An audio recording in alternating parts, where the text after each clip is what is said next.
All right, man. So welcome to the game room. This is it up close. It's kind of weird filming it here again. I haven't filmed it here in a while, so it's like, ooh. Huh? Well, I like your studio. Yeah, I appreciate you, man. So, anyways, man. So some topics I want to talk about, of course, man.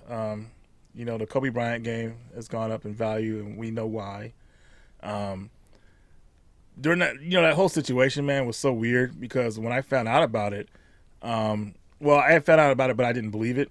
Somebody had said TMZ reported his death, and I was like, TMZ, oh, get out of here, man. So didn't think nothing of it. Then I got home and turned on the computer, and then there was nothing but Kobe. I was like, oh Lord, it's true. And I was like, man, I was just so bummed out about that, dude. It was hurtful, dude, because being from LA and going through those situations with the Lakers and everything. Remember the Hackett Shack in the playoffs, and then Kobe. I mean, that was some crazy times, man. Yeah, dude. And then immediately, of course, I saw people trying to jump up the value of the games, and I was like, dang, dude, really? Everybody's trying to make a quick buck as soon as possible. Profit on a tragedy. Yeah, and it happens all the time. I wasn't trying to go out and get any of the games. I was just bummed out about like the whole hit, like he just died too young and everything. It's like, man, because I felt like his life was just getting started. He's 41 when he passed away. 41 years old. And he retired at 38. Yeah. So he had just retired. Yeah. And won an Oscar. That's right. He sure did. But that whole situation was just like, man, like it really hurt. A lot of people didn't understand it because I'm from LA and everything like that. So it's like, it hurt, man. I talked to my mom and she said, man, the streets was silent. Like it was like this, it was insane, like how it was over there when that happened. So, I'm not a fan of helicopters. I never have been. When I was in the military, I was forced to get in one and jump out of one. Are you chopper phobic? I just feel like I feel like a helicopter. If something goes wrong with that sucker, it's a wrap. Yeah. You only have so many seconds to get that thing back in control before it starts spinning. If it spins, it's over. With an airplane, I mean, the airplane is going to soar down because that's what the wings are for. Those wings are on there tight. So I mean, but a helicopter. I mean, I'm not saying either one. If you get in an accident, either one, I mean, the chances of survival are minimal. Well, I think like the other thing too is like, unlike a car, you rear end someone or something, you may have several accidents in a lifetime. Unfortunately, a chopper accident, you get you really only get one shot. Because he's like, people forget Kobe traveled on a helicopter to beat LA traffic. So he wouldn't have to deal with that. And it's not like this was the first chopper ride he did. He's been doing it. He owns choppers. Yeah. He owns choppers. Unfortunately, this was not his. And this happens to be the one time that he's Wait done a minute. it. So he didn't own this one. I didn't know that. Remember, it's a company. I don't know if you know. His wife currently is suing The company. the company. And if I'm wrong on my facts, people, please type bustin' cheeks in the comment section to let me know. But no, it's not his chopper. I had no idea, man. And from what I also heard was that the Kardashians use that exact same service and that exact same chopper to fly around LA. Yeah, man. Wow. But going back to the games and them rising, now, I don't know if you've noticed, on eBay or any type of auction site that you're doing with video games, they've now dropped. I don't know if you saw it, and we're talking an hour after Kobe's death, boxed, what is it, NBA Courtside for N64, 1, 2, and even the GameCube one, jumping up to $200, $300, $400, $500. I wonder if those people actually sold their stuff. No, they probably just kept it as a memorabilia for Kobe and everything like that. Those people weren't keeping it as memorabilia. You They're don't trying think so? to no. Once you're, I'm being honest. I'm being real with you. And if you don't like it, like I said, type in the comments, busting cheeks, because I'm about to bust cheeks right now of all the people that decided to jack up their prices on that. Those people don't want the memorabilia. Those people are trying to profit off of something at the moment, and I'm going to be honest. They have the right to do it. I took that wrong. I thought you meant like the people who were actually purchasing the stuff. Oh yeah, yeah. You were talking about the sellers. I was talking about sellers. No, Yeah. they're trying to make a quick buck, man, or whatever they can out of whatever they can. So, Man, it's hard to talk about the situation, honestly, man. It still hurts. I mean, Yeah, same. when that happened, my cousin called me, man. We've both been Kobe fans for years, and it's just everybody's just broken from it, man. But after watching the ceremony, man, his memorial, Which I thought was great. oh, it was fantastic. It was really man. good. It was and his wife, when she got on there, man. Oh man, she held it Strong. together. I was like, man, She's yes. strong. That was great, man, to see that, man. She held it together, man. She's the rock. So I thought Michael Jordan's was Michael good. Jordan's was outstanding, dude. I was like, dude, I almost teared up a little bit watching him because he just, I mean, you could tell, man, when something like that happens, man, you just I forgot where I was going with this. It's just you could just see the emotion, you know, on like that he was carrying with it, you know, and everything. I know a lot of people don't see Michael Jordan in public anymore and everything like that. You know, like I don't know about to you, but Michael Jordan's like one of my heroes, like that I saw growing up. You know, and honestly, Mr. Perfection when it came to basketball.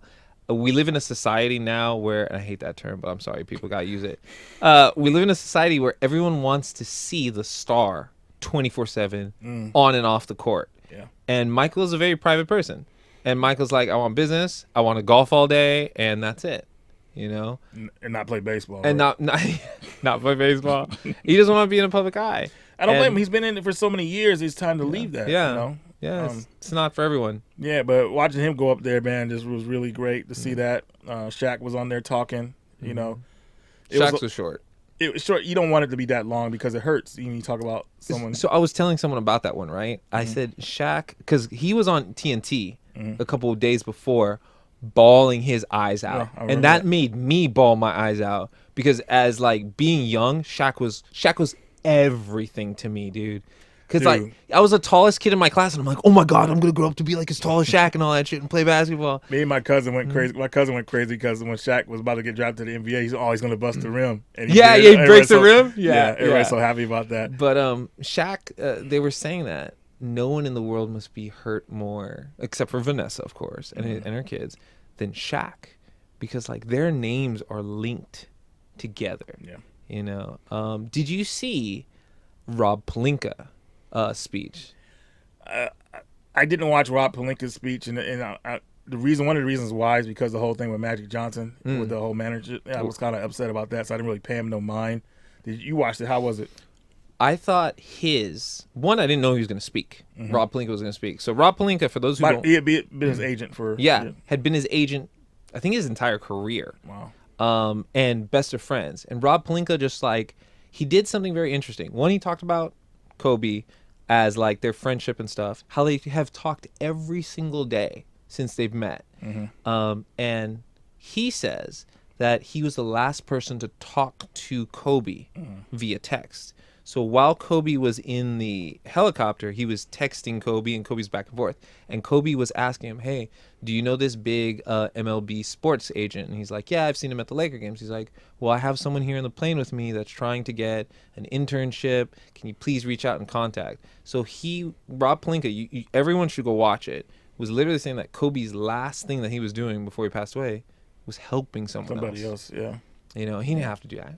No, he didn't, man. And another thing I want to touch on, a lot of people were trying to say that Kobe Bryant's his parents were disrespected at the memorial and everything like that. For what? Just because they didn't get mentioned or whatever like that. And I was like, dude, like, you guys understand there was a funeral before this. Yeah. And, they wanted the parents to get up and talk. I mean, a parent should never have to talk at their child's funeral. Are you kidding me? No. It's hard enough for a child to talk about a parent. Can you imagine the other way around? Yeah.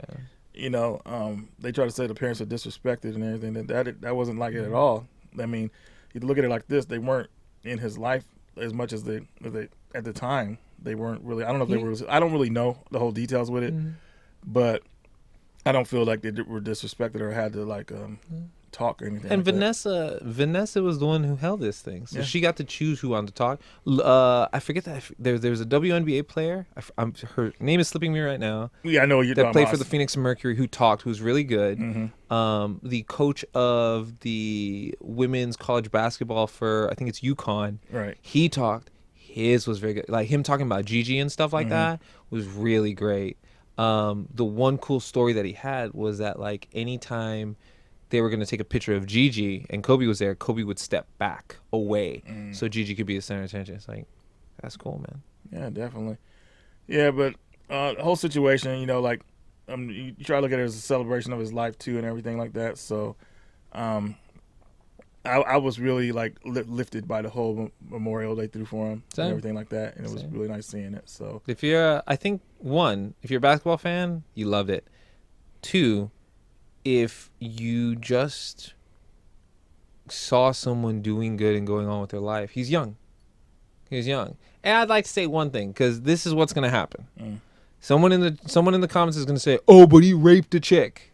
oh yeah, And it's like, no, he didn't. No, that's not what happened. yeah. You know? Nobody wants to look into the details of that whole story. They tried to mainly expunge that whole story, like all the like the stuff that was against her on there. They tried that's like taken from the internet. Like they didn't want anybody to see it. But if you look into that story though, you know that wasn't true, and that's a lot of people don't want to look at that. And we ain't saying everyone's perfect. Yeah, We ain't saying everyone's perfect. no, that's all I got to talk about with that one.